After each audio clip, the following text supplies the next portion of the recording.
Улсын хурлын намрын чуулган завсарлаж гишүүд сайднаар тал тийшээ таран оцсон. Харин төрийн ордон эзгүрч түмэн олон сар шинийн зоолгууд хийсэн энэ өдрүүдэд Эрдэнэтийн 51% хувь заяа хаашаа шийдэгдэхэд байна вэ гэдг нь их л бүрхэг байдалд байна. Одоогоор энэ талаар засгийн газрын төвшөнд дуурсан зүйл алга. Харин хэвлэлүүдээр Жастин Батхүүгээр үрийг нь төлөвлөх хэрэгтэй гэсэн мессеж явсаар байгаа юм. Тухайн үед ерөнхий сайд байсан Санжин Баяр төрийн өмчийн хорооны дарга байсан сугарнаар энэ хэрэгт нэр холбогдохгүй төлөө янз бүрийн тайлбар хийгээд явж байна. За 2009 онд Өмнөд Африкийн Стандарт банкнаас 140 сая $1 залилж авсан талаарх мэдээлэл уг нь 2013 онд ил болж олон улсын арбитрийн шүүхийн хаалга татан шууган тарж эхэлсэн байдаг. За Өмнөд Африкийн Стандарт банк Монгол улсын засгийн газраас 140 сая гаруй $1 хэмжилсэн албан тоотыг 2013 онд илгээсэн байдаг юм. Тэр нь Just Group-ийн захирал Батхүү уулын баяжуулах Эрдэнэт үйлдвэрийг барьцаалан Өмнөд Африкийн Стандарт банкнаас их хэмжээний мөнгө зээлэд эргэж төлөөгүйтэй холбоотой өөрийн бичиг байсан юм. За албан тоотод манай засгийн газрыг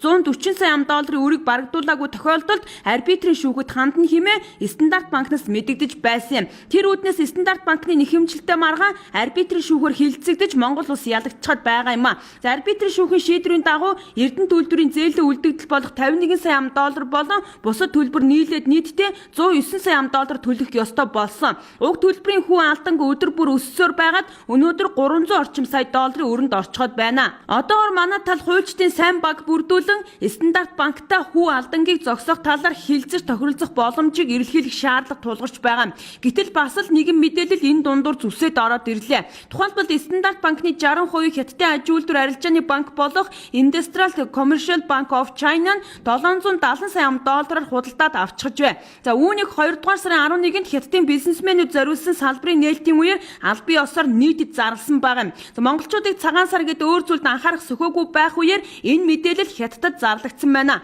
Хятадын Industrial of China банк нь Стандарт банкнд 2008 онд анх хөрөнгө оруулалт хийсэн. За олон жилийн турш санхүүгийн хамтын ажиллагаа өрнүүлсээр Стандарт банкыг худалдаа авах хүсэлтээ анх 2014 онд илэрхийлээд гэрээ хилцлийг сая дуусгасан нь энэ юм байна. За Эрдэнэт үйлдвэрийн 51% Стандарт банкны барьцаанд орж үр төлбөр нэхэгдэж байгаа энэ үед 3 дахь тал дундуур орж ирэх нь сайнны дохиоч биш юм а. Учир нь Эрдэнэт үйлдвэр олон улсын арбитрийн торгуулийг багасгах өдөрт 75 сая төгрөгөөр нэмэгдэж байгаа хүүгийн төлбөрийг зогсоохын тулд Стандарт банкны 60%-ийг эзэмших болсон хятадын хөрөнгө оруулагчтай хилцэл хийх нөхцөл байдал үүсэж байгаа юм. Тиймээс Эрдэнэтийн 51% хувь заяа хаашаа шийдэгдэх, хэний барьцаанд орох вэ гэдгээс ахуулаад нөхцөл байдал улам бүр хүндэрч байх шиг байна. Өнөөдөр улсын хурлын гишүүн Баасанхүү утсаараа шууд дамжуулан Эрдэнэтийн асуудлыг нэг талд шийдэх шаардлагыг ерөнхий сайдад тавьсан гэдгээ өрөөнөөсөө хэлж байна.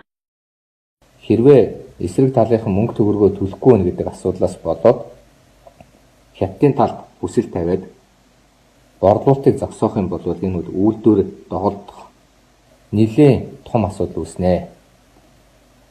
За энэ асуудал бол нэлээд төвөгтэй байдал үүсэх учраас бас мөнгөний төлөх ёстой байдал үүсэж байгаа. За хамгийн гол санаа зовж байгаа асуудал бол хэн мөнгө төлөх вэ гэж. Жастин Батхүү гэдэг хүний хэлж байгаагаар бол бүх хөрөнгийн минь бол төр авсан. Би өмнө ч хэлжээсэн. Хадгаламж банк гэдэг бол одоо төрийн банк. Тэр төрийн банк гэдэг чинь төрийн өмч. Тэр төрийн банк төлөх ёстой мó?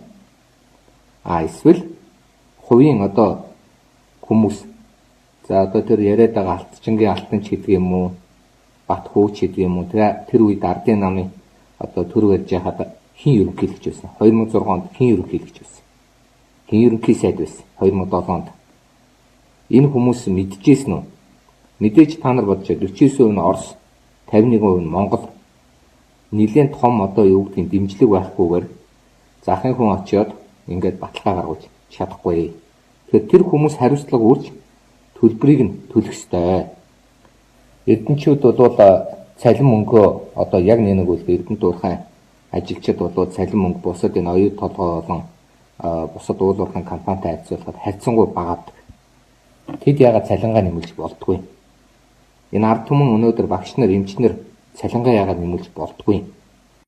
Одооноос эхлэн Эрдэнэтийн 41-ч бай, 51-ч бай хувьдыг монголчуудын мэдэлд үлдээхийн тулд Монголын төр хариуцлагатай амжилж амлсан ёсоор ард түмэнд эзэмшүүлэхийг ийхүү баасанхүү гишүүн шаардаж байгааг нь Эрдэнэтийг ард түмэндээ тарай гэж сонгуул болгоноор ярьцгаадаг Батулга энх болт хүрэл сүхнэр бүгд тэгж хилцгээсэн. Гэтэл өнөөдөр 49-ийн талынхаа мөн л арбитрт хандах гээд явж байгаа. 49% ч яг үлдсэн ч Монгол байна. Энэ хойгуур 51% нь өмнөд Африкчуудын болон Хятадын мэдэлд орохгүй гэх үндсэлгүй боллоо. Тэр үрийг харин хэн төлөх вэ? Монголын 3.2 сая хүн ам төлөх үү? За уг нь буух эзэнтэй буцах хаяг нь тодорхой. Жастин Батхүү Баяр Сүү Батолд сугар нь байна уу? Тэд офшор данснасаа төлөхөл учирдаа хэмээн ард түмэн байнга хэлж байна. Оюума мэдээллээ.